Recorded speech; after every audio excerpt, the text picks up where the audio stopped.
السلام علیکم زید صاحب. زید صاحب، آج کا پہلا سوال یہ ہے کہ پاکستان اور پاک فوج کی تاریخ میں پہلی بار ایسا ہونے جا رہا ہے کہ کسی ڈی جی آئی ایس آئی کو ریٹائرمنٹ کے فوراً بعد ہی کورٹ مارشل کیا جا رہا ہے.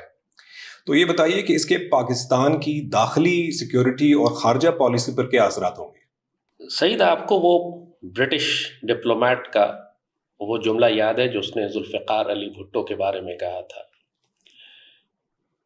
1960s میں ایک برٹش ڈپلومیٹ تھا، وہ جب ذوالفقار علی بھٹو سے ملا تو اس نے کہا کہ اس شخص میں سے جہنم کی بو آتی ہے، اور یہ شخص پیدا ہی اس لیے ہوا ہے کہ اس کو آخر میں پھانسی چڑھا دیا جائے. He is born to be hanged.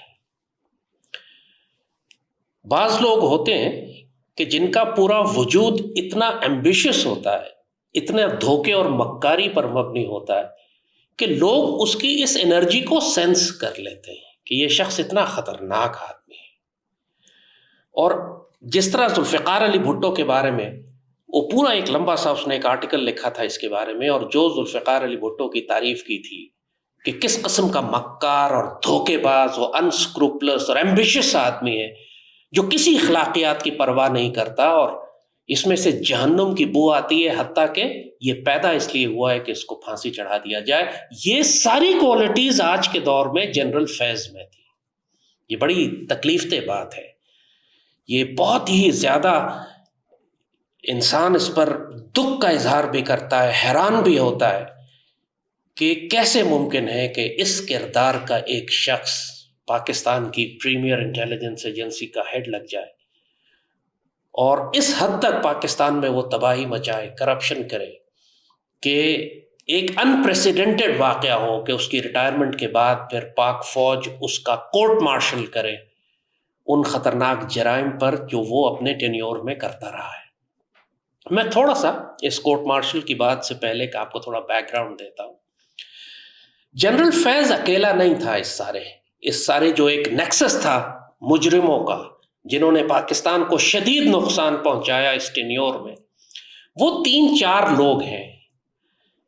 ایک اس میں عمران خان ہے جو کہ وہ خود آج کل جیل میں ہے اور جنرل فیض کے تمام جرائم میں برابر کا شریک. دوسرا جنرل فیض خود ہے. تیسرا جنرل باجوہ ہے جو اس وقت کا آرمی چیف تھا. اور چوتھا کیریکٹر وہ ہے جو پاکستانی قوم جنرلی جس کو نہیں جانتی، جو پس منظر میں رہتا تھا، وہ جنرل باجوہ کا سسر قادیانی جنرل اعجاز امجد تھا.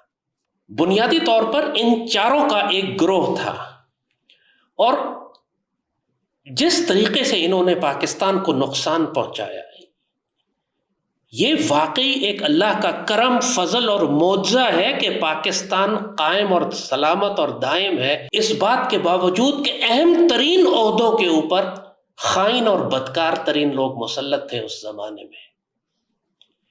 عمران اپنی جگہ پہ بذات خود ایک سپر ایمبیشس آدمی، احمق، یوزفل ایڈیٹ اور سپر ایمبیشس، اور انٹرنیشنل جوش زائنسٹ اسٹیبلشمنٹ کا ایک مہرہ جس کو پلیس کیا گیا تھا پاکستان کو ڈسمینٹل کرنے کے لیے.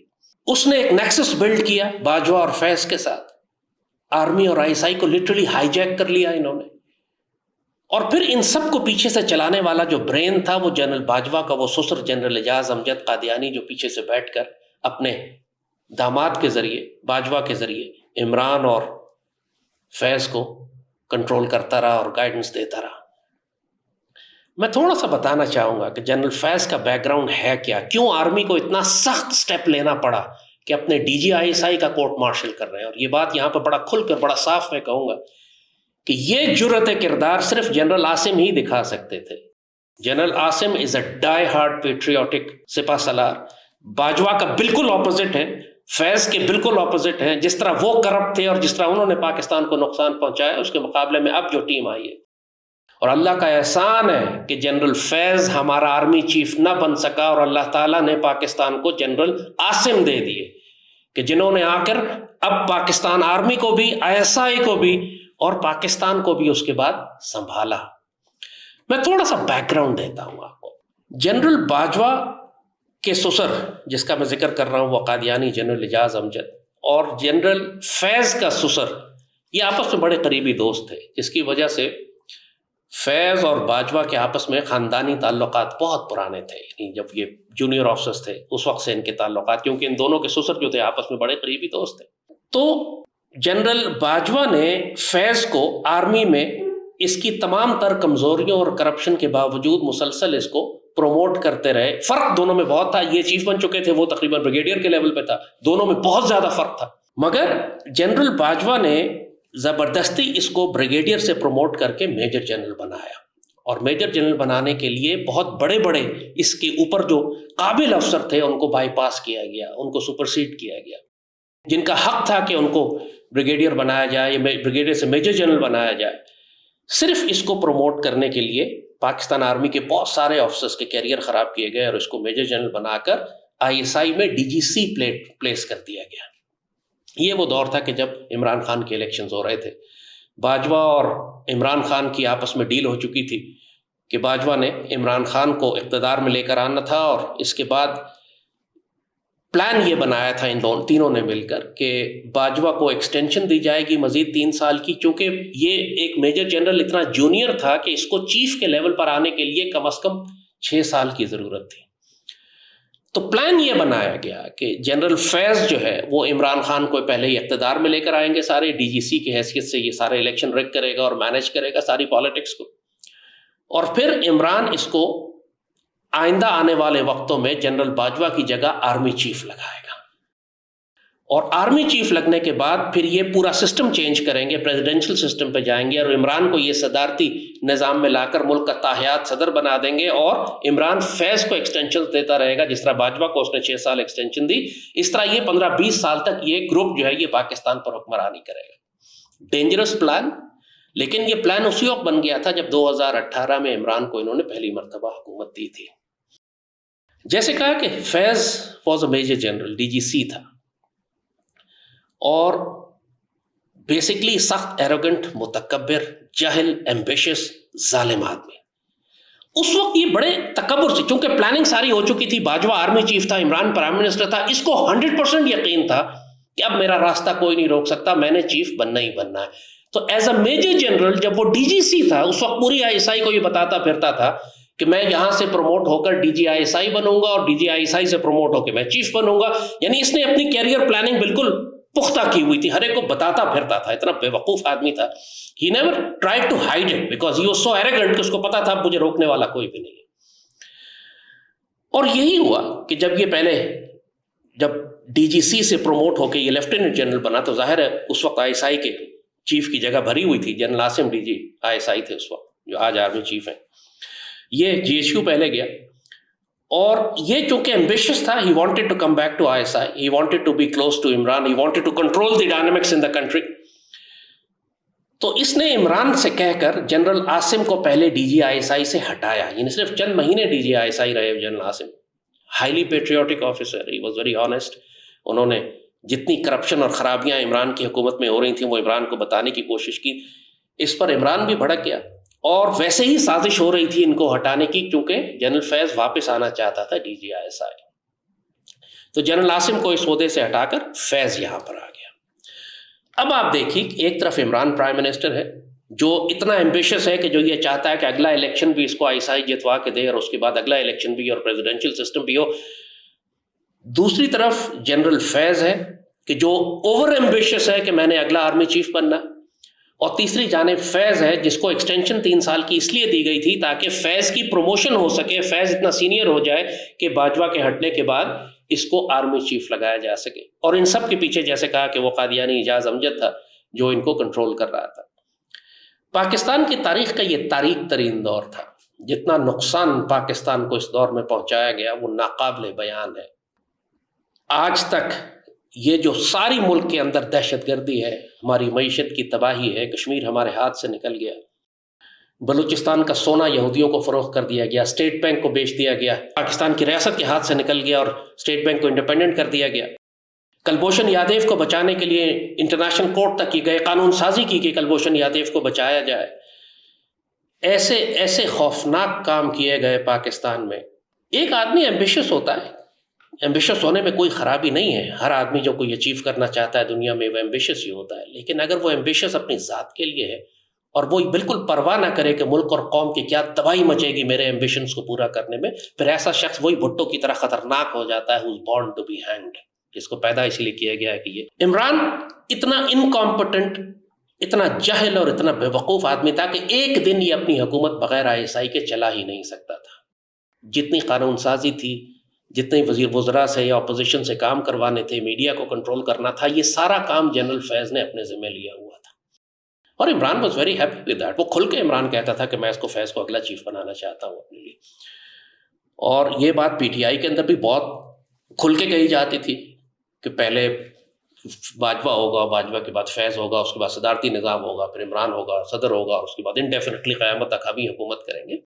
جو عمران کو یہ تکبر تھا، کہتا تھا میرے علاوہ کوئی آپشن ہی نہیں ہے. یہ باتیں کون کر سکتا ہے سوائے اس کے کہ جس کو اس قدر تکبر ہو کہ یہ سارا نظام اس نے اپنے خیال میں اپنی پوری پلاننگ کی ہوئی ہے. یقین کریں مجھے راتوں کو زمانے میں نیند نہیں آتی تھی. میں سخت پریشانی میں اٹھ کے بیٹھ جاتا تھا، اللہ سے دعا کرتا تھا مالک رحم فرما دے، کرم فرما دے. یہ اتنا خطرناک ٹرائیو ہمارے اوپر بیٹھا ہوا ہے باجوہ، فیض اور عمران کا. اور جو ان کی پلاننگ ہے وہ تو اگلے 50 سال تک انہوں نے اقتدار نہیں چھوڑنا. پاکستان کی ریاست کے ہر جگہ پہ انہوں نے انکمپٹنٹ، کرپٹ، قادیانی، ملک اور قوم کے دشمن لوگ اس طریقے سے انہوں نے بٹھا دیے کہ ریاست پاکستان کی جڑوں میں گھس گئی ہے. فیض نے ISI کو ڈسمینٹل کرنا شروع کر دیا. یہ بہت بڑی بات ہے، کچھ ہم بتائیں گے آج آپ کو کہ فیض کے جرائم کیا کیا تھے. اس نے پوری ISI کو ڈسمینٹل کرنا شروع کر دیا. ری آرگنائزیشن کے نام پہ ایک ڈرامہ شروع کیا ہے اس نے، ری آرگ. اور جتنے ISI کے قابل افسر تھے سینکڑوں کی تعداد میں ان کو ISI سے نکال دیا. جو سالوں سے وہاں جو پوری تاریخ جانتے تھے ISI کی، آپریشنز کو کنٹرول کر رہے تھے، ان سب کو ڈسمینٹل کر کے فارغ کر دیا. سارے ادارے ڈسمینٹل کر دیے.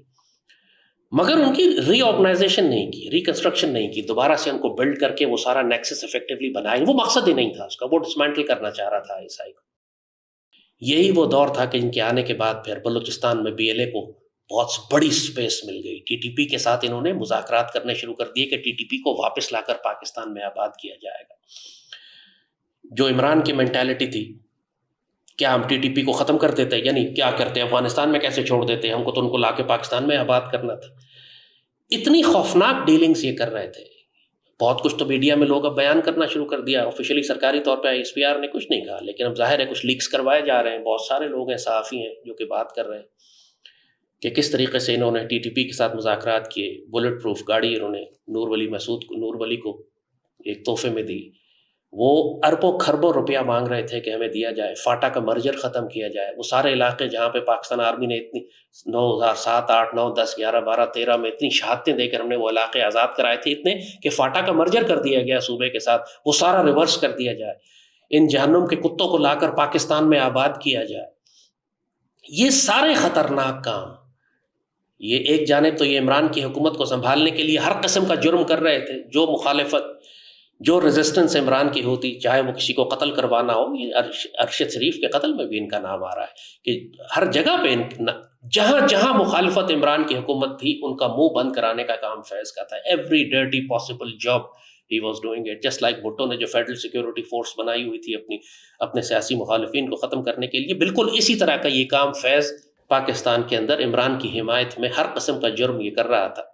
اس کے علاوہ جو بہت ہی جیسے کہا خطرناک باتیں جو یہ کرتا رہا کہ جب آخر میں اللہ کا احسان یہ ہو گیا کہ فیض اور باجوہ کا آپس میں اختلاف ہو گیا ایکسٹینشن اور پروموشن کے اوپر. یعنی جب آخر باجوہ کے ریٹائرمنٹ کا ٹائم آیا، 6 سال اس کے پورے ہونے لگے، تو اس وقت تک باجوہ کو بھی خون لگ چکا تھا، اس کو بھی مزے آ رہے تھے. 6 سال اس نے سپہ سالار کے طور پر کام کیا تھا. وہ یہ نہیں چاہتا تھا کہ مزید کہ میں ریٹائر ہو جاؤں، وہ مزید ایکسٹینشن مانگ رہا تھا. اس نے عمران سے ایکسٹینشن مانگی. عمران کا پلان تھا کہ میں نے فیض کو لگانا ہے. اب فیض کو پتا چلا کہ باجوہ ایکسٹینشن مانگ رہا ہے، فیض اور باجوہ کی لڑائی ہو گئی. اور یہ اللہ نے بہت بڑا احسان فرما دیا پاکستان پر کہ ان کی آپس کی خانہ جنگی شروع ہو گئی. ورنہ یہ تینوں جس طریقے سے پاکستان کو تباہ کر رہے تھے، میں نے کہا نا کہ معید یوسف کو انہوں نے نیشنل سیکیورٹی ایڈوائزر، بالکل CIA کا آدمی تھا، لا کے اس کو لگایا. اس نے وہ نیشنل سیکیورٹی پالیسی لکھی پاکستان کی کہ 100 سال کا امن کریں گے ہم بھارت کے ساتھ. یعنی وہ نریندر مودی RSS وہ اکھنڈ بھارت بنا رہا ہے، وہ ہندو راشٹرا بنا رہا ہے. اس نے کشمیر پہ آرٹیکل 370 ختم کر کے کشمیر پر قبضہ کر لیا. اور یہ پتہ نہیں کس فینٹیسی لینڈ میں رہتے ہیں کہ انہوں نے ڈاکومنٹ بنایا کہ ہم 100 سال کا امن کریں گے بھارت کے ساتھ. انہوں نے فیض نے پورا ISI کا میڈیا ونگ جو تھا وہ حسین ندیم کے حوالے کر دیا. قادیانی ایک اور کٹر قادیانی معید یوسف کا وہ خاص آدمی تھا. اور پورا ISI کا میڈیا ونگ امیجن کریں، اس زمانے میں حسین ندیم چلایا کرتا تھا، وہ ایک قادیانی لڑکا سویلین، باہر اس کا دفتر بنایا گیا. ISI کی ساری انفارمیشن وارفیئر ٹیمیں ایکسپوز ہو گئیں اس کے سامنے. یعنی ناقابل یقین پاگل پنے کی حد تک ایک وحشت مچی ہوئی تھی کہ فیض کر کیا رہا ہے اس وقت ISI کے ساتھ، پاکستان کے ساتھ کرنا کیا چاہ رہا ہے. یہ انہوں نے سازش کی آپس میں، فیض نے، باجوہ اور عمران نے مل کر کے اگر مودی جب کشمیر پر قبضہ کر لیتا ہے تو ہم خاموش رہیں گے، ہم کوئی جواب نہیں دیں گے. یہ دھوپ میں کھڑے ہو گئے ادھر ادھر. ایک تو انہوں نے سڑکوں کے نام بدل دیے. عمران نے خود وہ سٹیٹمنٹ دیا تھا کہ جس نے کشمیری مجاہدین کی مدد کی وہ ظلم کرے گا، اور میں کیا کروں، میں پیسیفسٹ ہوں، کیا میں حملہ کر دوں. یعنی اتنی بڑی بڑی خوفناک سازشیں ہو رہی تھیں پاکستانی ریاست کے خلاف. اور یہ سب کرنے والے یہ تینوں تھے، بالکل برابر کے شامل تھے اس کے اندر. فیض اور باجوہ کی جب لڑائی شروع ہو گئی تو باجوہ نے فیض کو پوسٹ کر دیا پشاور کور میں کور کمانڈر کے طور پر، اور اپنے DGI کو لے کر آ گئے، DGI چینج کر دیا. اب اس بات کی وجہ سے عمران سخت بفر گیا، ظاہر ہے، because Imran wanted Faiz to be the DGI. اب کور کمانڈر تو ایک کونے کا کور ہوتا ہے، وہ تو پاکستان کی پالیٹکس کنٹرول نہیں کر سکتا. ISI کا کام ہے ساری پالیٹکس اور میڈیا کو کنٹرول کرنا، مینیج کرنا، ان کو دیکھنا. تو عمران کے دستے بازو کٹ گئے بہت بری طرح جب فیض ٹرانسفر ہو گیا یہاں. لیکن اس کے نتیجے میں باجوہ اور فیض کی اور عمران اور فیض کی سخت لڑائی ہو گئی. اب وہ ٹینشن دونوں کے درمیان بہت سخت آ چکی تھی. تو فیض نے پشاور میں بیٹھ کر عمران کی حکومت کو سپورٹ کرنا شروع کیا، باجوہ کو انڈرمائن کرتے ہوئے. اور میں آپ بتاؤں گا کچھ باتیں جو اتنی خطرناک ہیں، جو ناقابل یقین لگتی ہیں بالکل، کہ کس طریقے سے یہ. ایک تو یہ کہ پشاور میں بیٹھ کے اس نے وہاں سوات سے فوجیں واپس بلا لی اور وہاں TTP کو واپس جگہ دی. بڑے بڑے دہشت گردوں کو اس نے بغیر یک طرفہ طور پر بغیر کسی سے پوچھے کوئی پالیسی ڈیسیژن لیے، نہ کور کمانڈرز کانفرنس میں فیصلہ ہوا، نہ نیشنل سیکیورٹی کمیٹی میں فیصلہ ہوا، نہ ایپیکس کمیٹی میں فیصلہ ہوا.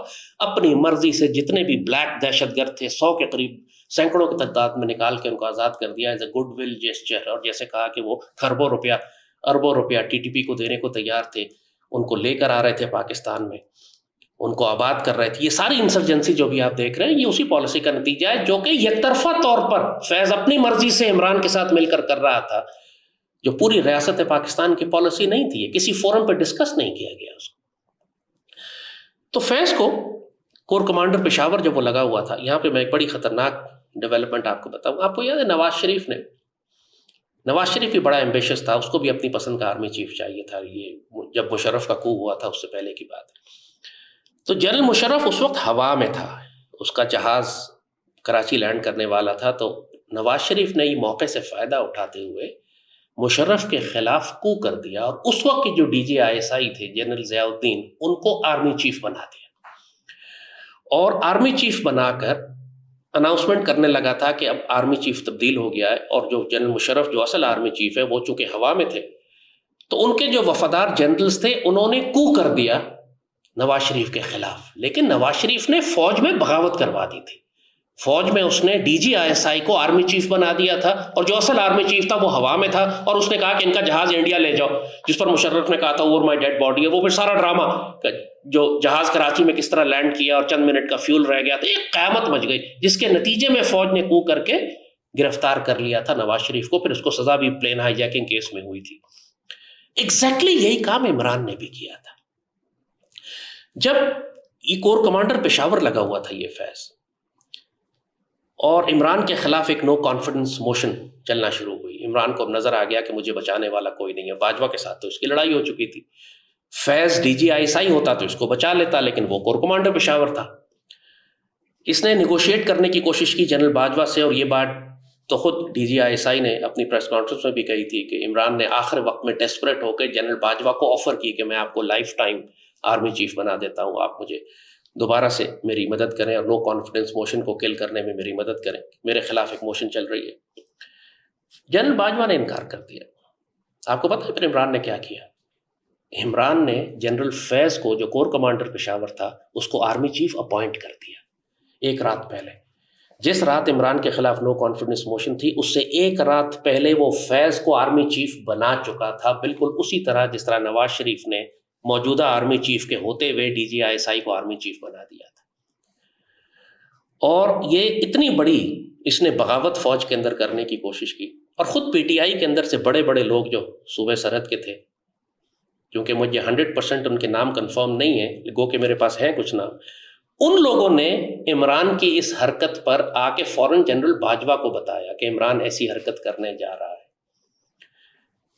اور جنرل باجوہ نے اس کے بعد پھر موو کیا، وہ نو کانفیڈنس موشن موو کی گئی، پشاور سے جنرل فیض کو روکا گیا۔ بعض لوگ کہتے ہیں کہ وہ ہیلی کاپٹر میں آلریڈی پرائم منسٹر ہاؤس کی طرف آ رہا تھا، راستے میں اس کے ہیلی کاپٹر کو روکا گیا اور اس کو واپس کیا گیا، یا اس کو جی ایچ کیو بلایا گیا، مطلب things happened in the back ground, کہ فیض کو روک دیا گیا کہ آپ راولپنڈی تشریف نہیں لائیں گے، اور عمران کو پھر ڈسمینٹل کر دیا گیا، اس کے خلاف نو کانفیڈنس موشن۔ وہ جو رات کو ڈرامہ کہ عدالتیں کیوں کھلیں، کہ جو اتنا مذاق بناتے ہیں کہ عدالتیں کیوں کھولی گئی اور تماشا بنایا جاتا ہے، اصل بیک گراؤنڈ کوئی بھی نہیں بتاتا کہ عمران نے اس وقت پاک فوج کے اندر بغاوت کروا دی تھی اور فیض کو آرمی چیف بنا دیا تھا۔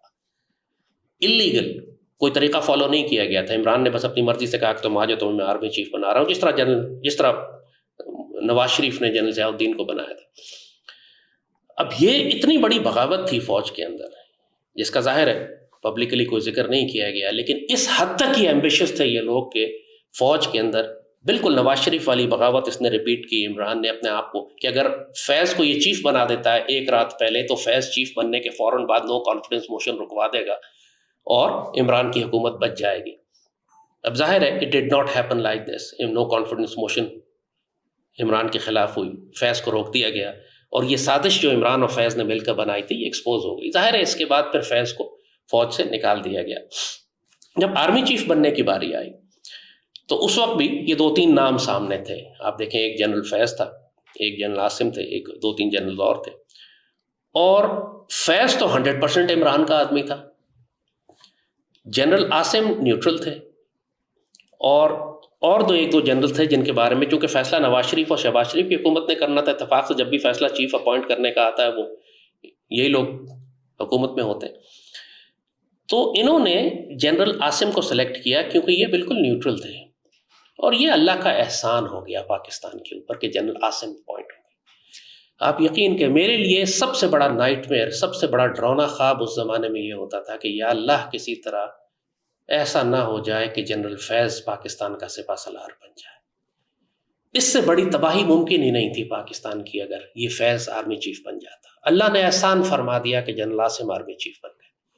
یہ محب وطن ہیں، یہ پیٹریوٹ ہیں، مسلمان ہیں، نظریاتی ہیں، لوگ بہت زیادہ ان کی مخالفت صرف سیاست کی وجہ سے کر رہے ہیں، چونکہ انہوں نے عمران پہ سختی کی ہے، انہوں نے فیض پہ سختی کی ہے، آ کے کورٹ مارشل کر رہے ہیں ان کے جرائم کا کہ جو وہ کر رہے ہیں، جو انہوں نے کیے، تو لوگ جنرل عاصم کی مخالفت کر رہے ہیں۔ حقیقت یہ ہے کہ جنرل عاصم اگر نہ آتے اور پاکستان میں فیض اور عمران جیسا کمبینیشن بیٹھا ہوتا تو اس کے بعد استغفر اللہ، میں سوچنا بھی نہیں چاہتا کہ پاکستان کے ساتھ کیا ہوتا۔ فیض کو جو گرفتار کیا گیا، جب فیض آرمی چیف نہیں بنا، اس نے آرمی چھوڑ دی، اس کو ہی ریئلائز کہ اب میرے لیے فوج میں رہنا ذرا مشکل ہے، کیونکہ جنرل عاصم وہی ہیں جن کو اس نے ڈی جی آئی ایس آئی سے ہٹایا تھا۔ General Asim D G I S I تھے، ان کو ہٹا کے یہ خود ان کی جگہ پر آئے تھے۔ تو عمران اور جنرل فیض دونوں کی دشمنی تھی جنرل عاصم کے ساتھ، دونوں ان کو سمجھتے تھے کہ یہ آئیں گے تو ہمیں نقصان پہنچائیں گے۔ تو جب جنرل عاصم ٹیک اوور کیا ایز این آرمی چیف، اور یہ اللہ کی طرف سے ہوا، اللہ نے احسان فرمایا واقعی پاکستان کے اوپر، تو یہ چھوڑ گیا فوج۔ لیکن فوج چھوڑ کر خاموش نہیں بیٹھا، ایسے ایسے خطرناک کام یہ بیک گراؤنڈ میں کر رہا تھا کہ ناقابل یقین. جیسے میں نے کہا, یہ بیک اینڈ کے اوپر ایک جانب تو پوری طرح عمران کی ساری اسٹریٹجی اور پلاننگ بنا رہا تھا, ساری عمران کی جتنی بھی پلاننگ تھی کہ تم نے ریزسٹ کرنا, یہ مزاحمت کرنی. عمران کا سب سے بڑا ایڈوائزر جنرل فیض تھا, اور اسی نے یقین دلایا ہوا تھا عمران کو اور پی ٹی آئی کو کہ جی کچھ دنوں کی بات ہے, ہم پریشر بلڈ کرتے ہیں اور آرمی مجبور ہو جائے گی عمران کو جیل سے نکالنے میں, اور جیل سے نکال بھی دے گی, اور اس کے بعد عمران دوبارہ سے پرائم منسٹر بن جائے گا, اور میں دوبارہ سے DGI بن جاؤں گا, اور میں نیشنل سیکورٹی ایڈوائزر انہوں نے پوری پلاننگ دوبارہ کی. He never give up. یہ کہا نا کہ پہلے سے اس نے کیریئر پلاننگ کی ہوئی تھی کہ جب سے بریگیڈیئر تھا اس وقت سے کہ میں آرمی چیف بنوں گا, اور اس کو سارا ماحول بنا کر دیا باجوہ نے, اور پھر عمران کھینچ کے اس کو اوپر لایا, سارے ملک میں پورا نظام تباہ برباد کر دیا. فیض باجوہ کو ایکسٹینشن صرف اس لیے دی گئی کہ فیض کو لیفٹنٹ جنرل بنانا تھا, اور اس کو DGI اس لیے لگایا گیا کہ اس نے عمران کی حکومت چلانی تھی. اس طرح یہ کھلواڑ کر رہے تھے پاکستانی ریاست کے ساتھ.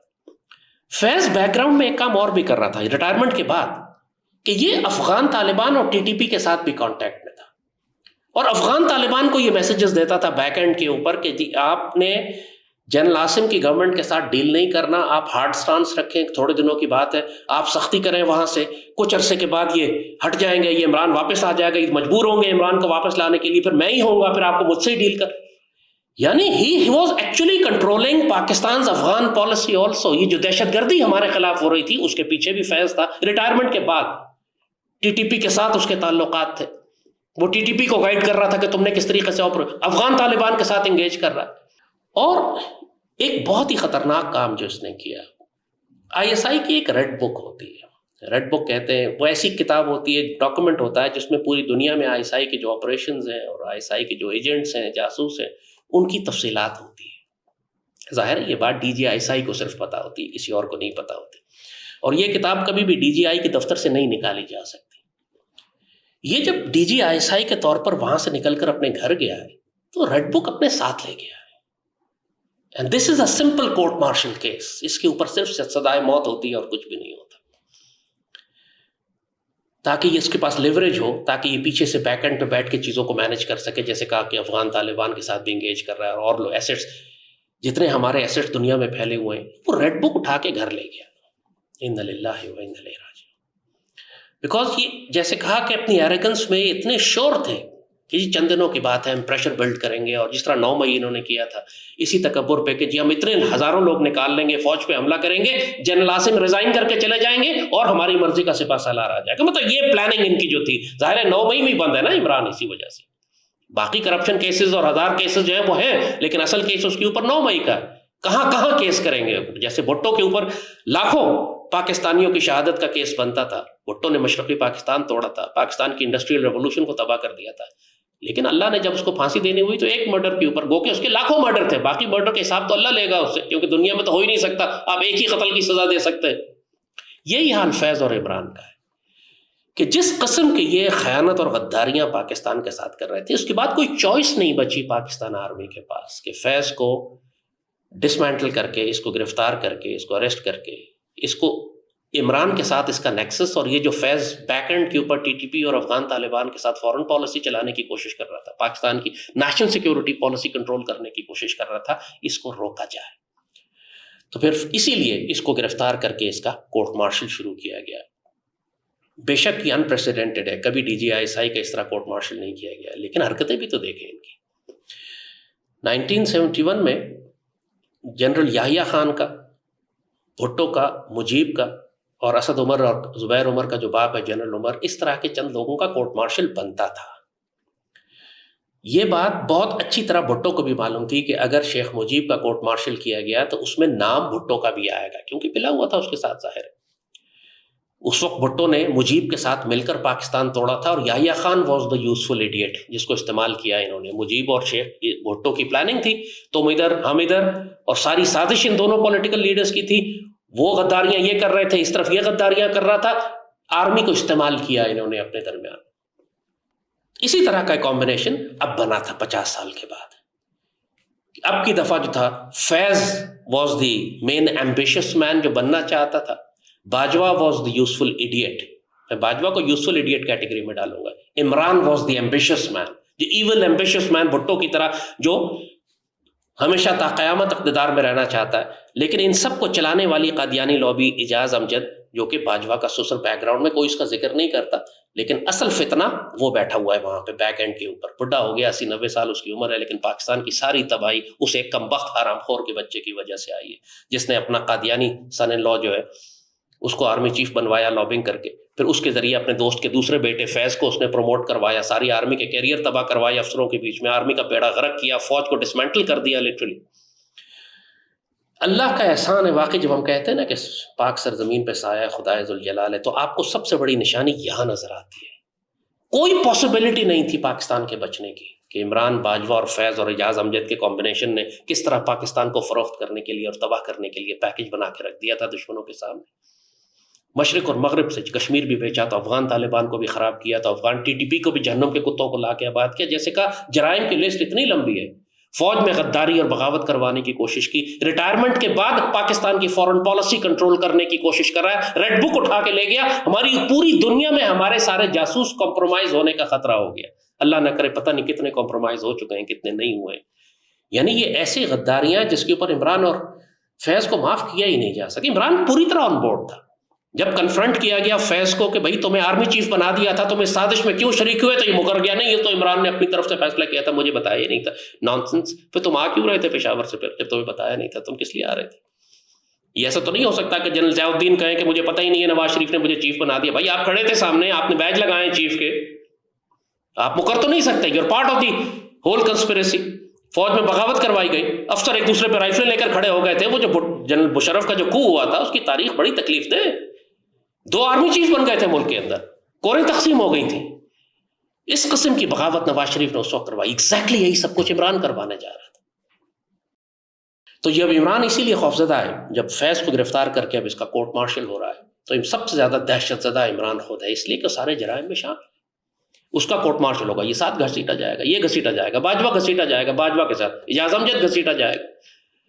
کیونکہ ایک آدمی کھڈے میں گرتا ہے تو دوسرے کو پکڑتا ہے، اس کو بھی گراتا ہے. اپنے آپ کو بچانے کے لیے وہ سب نام لیں گے، اور نام لے رہے ہیں وہ. لہٰذا یہ جو کورٹ مارشل ہے، یہ ایک ڈیسائسو ہے. یہ پاکستان میں اس قسم کے کرپٹ، اس قسم کے سبورسو، اس قسم کے ڈینجرس سرکاری ملازمین کے لیے ایک مثال بن جائے گی. اور جیسے میں نے کہا، یہ پورا کریڈٹ اس کا جنرل عاصم کو جاتا ہے. He has been a very strong man in this regard. انہوں نے، اور اسی لیے میں پوری سپورٹ جنرل عاصم کو دیتا ہوں کہ یہ پہلے فوج کے اندر احتساب کرنا ضروری ہے. یہ ایک دفعہ انہوں نے پہلے بھی، جس طرح جنرل ایمن بلال، وہ جو منگلا کا کور کمانڈر تھا، اس کو سیک کیا، اس کو لاہور والا کور کمانڈر تھا، اس کو بھی سیک کیا. اس ڈسپلن کے معاملے میں general Asim strong. He is not a weak man, he is a strong man, he is a decisive man. جب فیصلہ کرتے کرنا تو پھر کرتے ہیں. اور سب سے بڑی بات ہے کہ نظریاتی مسلمان ہے، کرپٹ نہیں ہے، پاکستان سے پیار کرنے والے ہیں. جو خوارج کی اصطلاح ہے، جو آفیشلی، جو اب اس وقت پاکستان آرمی نے جاری کی ہے، اس میں جنرل احمد شریف کا بہت بڑا کردار ہے. یہ جنرل عاصم اب بہت اچھی ٹیم اپنے گرد لے کر آ رہے ہیں. اس سے پہلے صرف جنرل باجوہ نے جو ٹیم لگائی ہوئی تھی وہ ڈینجرس تھی، وہ خطرناک تھی. خاصوں کو سیک کیا ہے جنرل عاصم نے، نکال کے باہر کیا ہے، ابھی اپنی ٹیم لے کر آئے.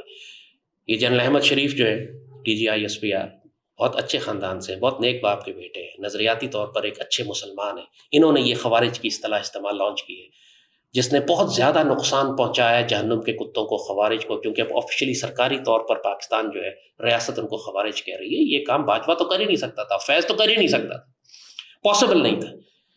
میرا بہت ہیوی انٹریکشن رہا ہے جنرل فیض کی ٹیم کے ساتھ. فیض کے ساتھ میں کبھی نہیں ملا، ان کی ٹیم کے ساتھ. اور کئی مرتبہ مجھے بلا کر ان کی جانب سے دھمکیاں دی گئیں. کیا دھمکیاں دی گئی؟ منع کیا گیا. کیا منع کیا گیا؟ کہ جی آپ غزوہ ہند کی بات نہ کریں. ظاہر ہے یہ تو بھارت کے ساتھ 100 سال کا امن کر رہے تھے، تو غزوہ ہند تو بالکل اس کی اینٹی کلائمیکس ہے، وہ برداشت نہیں کر سکتے. تو مجھے سختی سے منع کیا کہ آپ نے غزوہ ہند پہ بات نہیں کرنی، ہم بھارت کے ساتھ 100 سال کی دوستی کرنے جا رہے ہیں. میں نے کہا تمہاری ایسی کی تیسی، سیدی رسول اللہ کی حدیث ہے، ہماری ڈیسٹنی ہے، ہماری تاریخ. اور مجھے پتا تھا یہ قادیانیوں کی سازش ہے، لہٰذا اس کو میں نے تو کوئی ماننا نہیں تھا. دوسرا، انہوں نے مجھے بلا کے تھریٹ کیا اور دھمکی دی کہ جی آپ کورونا ویکسین کے خلاف بات کرنا بند کر دیں. ظاہر ہے پورے پاکستان میں ویکسین کے خلاف صرف میری آواز تھی، باقی تو پوری قوم کو زہر لگایا انہوں نے. لوگ مر رہے ہیں اب مکھیوں کی طرح. اور تیسرا انہوں نے مجھے تھریٹ کیا کہ آپ عمران خان کے خلاف بات کرنا بند کر دیں، یہ عمران ہمارا پرائم منسٹر ہے، آگے صدر بنے گا اور آگے اس نے جا کے استئی حکومت کرنی ہے، ہمارا پورا پروجیکٹ ہے جو آپ خراب کر رہے ہیں۔ یہ ٹیم تھی ساری جو اس وقت پاکستان میں آپریٹ کر رہی تھی، یعنی کہ نیشنل سیکیورٹی ایڈوائزر معید یوسف اور قادیانی حسین ندیم، اس کو ISI دی ہوئی تھی پوری، مطلب استغفر اللہ، ہم لوگ جو دیکھ رہے تھے کہ پاکستان کے ساتھ کیا ہو رہا ہے، یہ باتیں بول سکتے نہیں تھے کیونکہ یہ مروا دیتے ہیں ایک جانب، دوسری جانب بولنے کا فائدہ نہیں تھا، کس کو بولتے؟ آرمی چیف بھی ملا ہوا ہے ان کے ساتھ، DGI بھی ملا ہوا ہے، پرائم منسٹر بھی ملا ہوا ہے، بولے تو کس کو بولے؟ فائدہ کیا ہے بولنے کا؟ We are waiting for the time, جو پیٹریوٹک آفیسرز تھے وقت کا انتظار کر رہے تھے کہ اللہ کو اچھا سپہ سالار بھیجے گا تو ہم یہ بات کریں گے۔ اللہ نے احسان فرمایا، یہ جو اب جنرل عاصم اپنی ٹیم لے کر آ رہے ہیں، یہ بہت ڈائی ہارڈ پیٹریوٹک ٹیم ہے، اچھی ٹیم ہے، اور جو پاکستان کے پیٹریوٹس ہیں ان سے میں کہتا ہوں حوصلہ رکھو، امید رکھو۔ اللہ نے جس طرح جنرل رضوان اور جنرل راحیل جس زمانے میں تھے، RN ہم کہا کرتے تھے ان کو، کہ تو رضوان اور راحیل 2 R اللہ نے پاکستان کو دیے، اس زمانے میں آپ دیکھیں پورے پاکستان میں ایک سکون تھا، ایک امن تھا، ایک لوگوں کو تسلی تھی کہ یہ دونوں موجود ہیں، انشاءاللہ سنبھال لیں گے۔ راحیل جہاں جاتے تھے ان کی پریزنس تھی، لوگ اعتبار کرتے تھے، رسپیکٹ کرتے تھے، اتنی رسپیکٹ پوری مسلم دنیا میں ان کی رسپیکٹ تھی کہ جب وہ ریٹائر ہوئے تو خود سعودی عرب ان کو لے گیا کہ اسلامک ایک ملٹری الائنس ہم بنانے کی کوشش کر رہے ہیں تو اس کی کمانڈ آپ کریں گے تو پاکستان کرے گا، تو پاکستان حکومت نے اجازت دی ان کو کہ آپ جائیے اور سعودی عرب میں ڈیوٹی کریں۔ وہ ملک سے بھاگے ہوئے نہیں ہیں جو لوگ کہتے ہیں جی ہر آدمی سپہ سالار ملک چھوڑ کے کیوں چلا جاتا ہے، وہ پاکستان کی سرکاری ڈیوٹی پہ وہاں بیٹھے ہوئے ہیں۔ جنرل رضوان DG ISI تھے، انہوں نے پورے پاکستان کو سنبھالا ہوا تھا، لوگوں کو حوصلہ اور تسلی تھی۔ اس کے بعد اب یہ پیریڈ آیا ہے کہ جب ایک مرتبہ پھر جو پاکستان سے پیار کرنے والے ان کے دلوں کو سکون آیا ہے۔ یہ دونوں عاصم آئے ہیں، نیا DG ISI بھی عاصم ہے اور سپہ سالار بھی عاصم ہے، اور دونوں نظریاتی مسلمان ہیں، دونوں محب وطن بھی ہیں، قابل بھی ہیں، دلیر بھی ہیں، اور انشاءاللہ مجھے اللہ سے بہت امید ہے کہ اب جب جنرل عاصم کی اپنی ٹیم جگہ پر بیٹھ گئی ہے، جیسے کہا DG ISPR ایک بہت اچھے خاندان کے نظریاتی مسلمان ہیں، DG ISI بہت اچھے خاندان کے نظریاتی مسلمان ہیں، ان کے والد جنرل GM ملک پوری فوج میں مشہور تھے، کور کمانڈر تھے پنڈی کے، پوری فوج میں مشہور تھے کہ ایک مسلمان جنرل ہے، یہ ماشاءاللہ انہی کے بیٹے ہیں، اور اپنے والد کے بیٹے ہونے کی وجہ سے ان میں بھی وہی نظریات ہیں جو والد کے ہیں، نظریاتی مسلمان ہیں، محب وطن ہیں، دلیر ہیں، آنیسٹ ہے، کیپیبل ہے، سورڈ آف آنر ہے، اور PhD ہیں، مطلب ہر وہ کوالٹی جو ہمیں ایک اچھے مسلمان جنرل کے لیے چاہیے ماشاءاللہ، اور اب وہ DG ISI بننے جا رہے ہیں۔ تو مجھے اللہ سے بہت زیادہ اچھی امید ہے کہ انشاءاللہ آنے والے وقتوں میں پاک فوج اور ISI اب مل کر اس سارے ڈیمیج کو کنٹرول کر لیں گے کہ جو باجوہ، فیض اور عمران کے کمبینیشن نے پاکستان میں تباہی مچائی تھی، اور یہ بذات خود ایک بہت ہی اچھی بات ہے کہ فوج اپنا احتساب پہلے خود کر رہی ہے۔ فیض کا احتساب تو لازمی بنتا ہے، ہی is a main born to be hanged, یہ اس قابل ہے کہ اس کو بھٹو کی طرح سولی چڑھایا جائے، اور اس کے ساتھ پھر عمران اور باجوہ بھی، اور ایاز امجد کو نہ بھولیں، اصل حرامی وہی ہے پیچھے بیٹھا ہوا، I am using very harsh words for ہم، مگر وہ اس قابل ہے کہ اس کے لیے یہ الفاظ استعمال کیے جائیں، کیونکہ پورے پاکستان کا جو آج بیڑا غرق کیا ہوا ہے وہ اس ایمبیشس آدمی نے۔ ایاز امجد کی ایک سٹوری ہم آپ کو اور سناتے ہیں۔ 1992 میں اس کے چیف بننے کا کوئی چانس ہو رہا تھا کہ شاید یہ چیف بن جائے، دنیا کو پتا تھا کہ یہ قادیانی ہے، تو اس نے ایک ڈرامہ رچایا 10 کور راولپنڈی کی مسجد میں، اس نے ایک مولوی لے کر آیا اور مولوی سے کہا مجھے کلمہ پڑھاؤ میں مسلمان ہوتا ہوں، ٹوٹل ڈرامہ تھا، اس کا وہ ڈرامہ پکڑا گیا۔ تو جنرل کاکڑ اس وقت آرمی چیف تھے، جنرل کاکڑ نے اس کو سیک کر دیا، آرمی سے نکال دیا، میجر جنرل کے عہدے سے ہی پھر یہ آرمی سے اس کو نکال دیا گیا۔ تو یہ بڑا سخت غصہ اور وینم اپنے اندر رکھتا تھا اس فوج کے خلاف کہ اس فوج نے مجھ کو ذلیل کر کے نکالا گیا ہے۔ تو اس نے چونکہ تھا قادیانی، لابی ان کی بڑی اسٹرانگ ہے یہودیوں کی طرح، تو اس نے اپنے داماد کو پھر پروموٹ کرنا شروع کیا، اور وہ داماد پھر آگے چل کے جنرل باجوہ کی شکل میں آیا، اور پھر اپنے داماد کے ساتھ اس نے اپنے دوسرے دوست کے بیٹے اس کو پروموٹ کرنا شروع کیا، وہ جنرل فیض، اور پیچھے سے بیٹھ کے پھر یہ پورے پاکستان کی پالیٹکس، ملٹری اور ISI کو کنٹرول کرتا تھا، اور پورے پاکستان میں یہ سب جانتے تھے کہ کس نے اگر کوئی کام کروانا ہے تو آپ کو باجوہ یا فیض کو اپروچ کرنے کی ضرورت نہیں ہے، آپ جنرل ایجاز امجد کو اپروچ کریں، ڈیل ادھر طے ہوتی ہے۔ تو یہ جو کورٹ مارشل ہو رہا ہے، I would very strongly suggest to the leadership کہ آپ باجوہ اور جنرل ایجاز امجد کو بھی اس میں شامل کریں۔